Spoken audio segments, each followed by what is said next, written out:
ఎందుకు వచ్చి ఆ మాట చెప్పినాను. నేను మరి రేవంత్ రెడ్డి గారిని అడుగుతాను, మీరు మాట్లాడిన పనికిమాల మాట సవితక్క గురించి కానీ, సునీతక్క గురించి కానీ, కోవ లక్ష్మక్క గురించి కానీ మీకు ఆ ఇంగితం కానీ సంస్కారం కానీ ఉందా? నేను నిన్న యథాలాపంగా నోరు జారాను, మాట్లాడాను. ఎస్, ఐ అగ్రీ అన్నాను.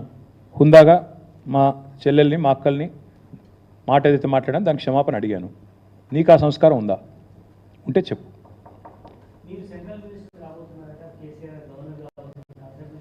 రేవంత్ రెడ్డి గారు అమెరికా అధ్యక్షుడు కాబోతున్నాడు. నేను కూడా చెప్తా, ఏముంది స్టోరీ దీన్ని అంటే చెప్తున్నా. రేవంత్ రెడ్డి గారు తొందరలో అమెరికా అధ్యక్షుడు కాబోతున్నాడు. మొన్న ఆయన ఎవరు చెప్పింది కదా అక్కడ మీటింగ్లో, కేజీఎఫ్లో వెళ్ళను, మనోడు ఎవడో అవుతాడు అమెరికా అధ్యక్షుడు అని. ఈయన అవుతాడేమో మరి. ట్రంప్ గారు సరిపోతలేరంటే ఈయన పిలుస్తున్నారంట. ఎన్నిసార్లు చెప్పాలి మరి అదే మాట?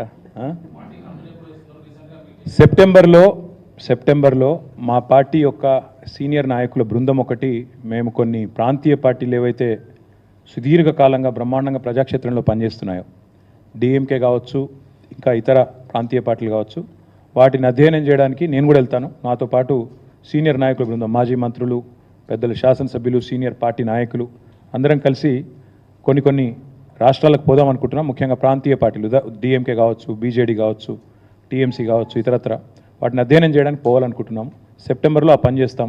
చేసి వచ్చిన తర్వాత, ఎందుకంటే ఒక్కొక్క చోట ఒక్కొక్క స్ట్రక్చర్ ఉంది. ఇప్పటిదాకా ఒక ఎక్స్ఎమ్మెల్యే డిఎంకే శేఖర్ గారని వచ్చారు ఇందాక, ఆయన చెప్తా ఉండే వివరంగా ఎట్లా డిఎంకే పార్టీ స్ట్రక్చర్ ఉంది, ఎట్లా ఇన్స్టిట్యూషనలైజ్ అయిందని చెప్తా ఉండే. మా పార్టీకి కూడా 24 ఏళ్ళు నిండినాయి. భవిష్యత్తు ఇంకెట్లుండాలి, ఎంత సుదృఢంగా నిర్మించాలి, దీని విషయంలో తప్పకుండా ఇప్పుడు, ఎందుకంటే మొదటిసారి ప్రతిపక్ష పాత్ర, ఇదివరకు ఉద్యమ పార్టీగా ఉన్నాం, తర్వాత అధికార పార్టీ మొదటిసారి ప్రతిపక్ష పాత్ర పోషిస్తున్నాం. కాబట్టి we also have to adapt, learn, unlearn, make a fresh beginning. తప్పకుండా అందుకే ఇతర రాష్ట్రాల్లో పరిస్థితులు, అక్కడ ఉండే పార్టీలు, వాటి యొక్క అనుభవాలు అన్నీ అధ్యయనం చేసిన తర్వాత will come out with new committees, new membership, all things that we need to do. అంటే ఇప్పుడు ఉన్న కమిటీలు ఉన్నాయి, కొత్త కమిటీలు ఏవైతే వేసుకోవాలో, ఎక్కడెక్కడైనా గ్యాప్స్ ఉంటే పూడ్చుకోవడం, అవన్నీ కూడా సెప్టెంబర్ తర్వాత చేస్తాం. ఓకేనా?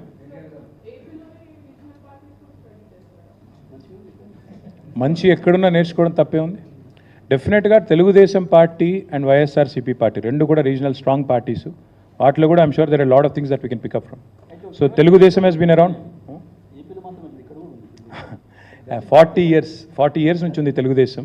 తర్వాత మన వైఎస్ఆర్సీపీ కూడా I think it's about 15-year-old now. So I'm sure there are things that we can learn from them as well.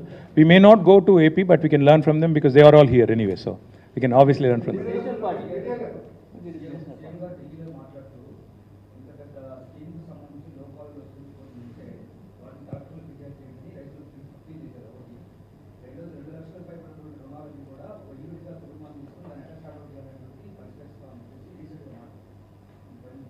First of all అదే పెద్ద మోసం అంటున్నాను నేను. 2 లక్షల రుణమాఫీ అనేది పెద్ద జోకు, ఈ దశాబ్దపు అతిపెద్ద మోసం. ఎట్లా అంటే ఇప్పుడే చెప్పాను నేను మీకు, ₹1,00,000 కేసీఆర్ గారు ప్రభుత్వం రుణమాఫీ చేస్తే 17,000 కోట్లు ఎట్లయితుంది? నువ్వు 2 లక్షల కోట్లు చేస్తే 17,000 కోట్లు ఎట్లయితే? ఎట్లా చెప్పాలా? దాన్ని ఎట్లా అర్థం చేసుకోవాలా? 22 లక్షల మందికి రుణమాఫీ చేసి నేను మొత్తం ఉన్న 50 లక్షల మందికి రుణమాఫీ చేశానంటే అది జోక్ కాదా, మోసం కాదా? But first Revanth Reddy come to the understanding, clear term. 40,000 నుంచి 35కి ఎట్లా తగ్గింది, 35 నుంచి 31కి ఎట్లా తగ్గింది, 31 నుంచి బడ్జెట్లో 26,000కి ఎట్లా తగ్గింది, ఇప్పుడు 17,000 మాత్రమే పూర్తి చేసి 17,934 మాత్రమే పూర్తి చేసి ఎందుకు పచ్చి అబద్ధాలు చెప్తున్నావు? ముందు దానికి సమాధానం చెప్పమనండి. మిగతా విషయాలు తర్వాత ఏమైనా మాట్లాడుకోవచ్చు. పచ్చి మోసం ఆయన చెప్పింది.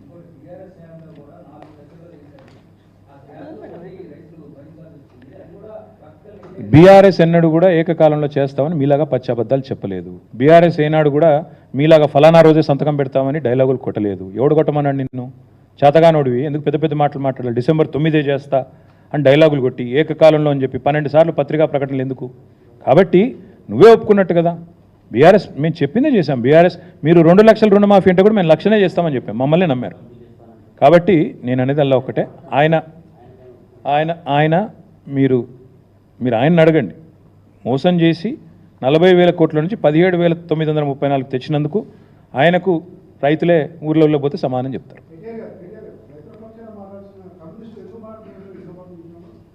వాళ్ళని అడగాల, నాకేం తెలుసు అన్న.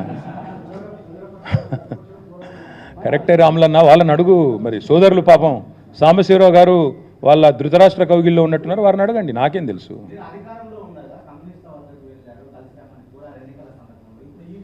రైతుల దగ్గరికి పోతాం, కలిసి రమ్మని కొడతాం. రైతుల దగ్గరికి పోతాం. ప్రజల తరపున ఎవరు కలిసి వస్తారంటే కలుపుకుంటాం. ప్రధాన ప్రతిపక్షం మేము. ఎవరైనా కలిసి వస్తాం, మీతో కలిసి పని చేస్తాం, రైతుల దగ్గర ఒక మంచి పని చేస్తున్నారు, రైతుల కోసం పోరాడుతున్నారంటే కలుపుకుంటాం. తప్పేముందన్న?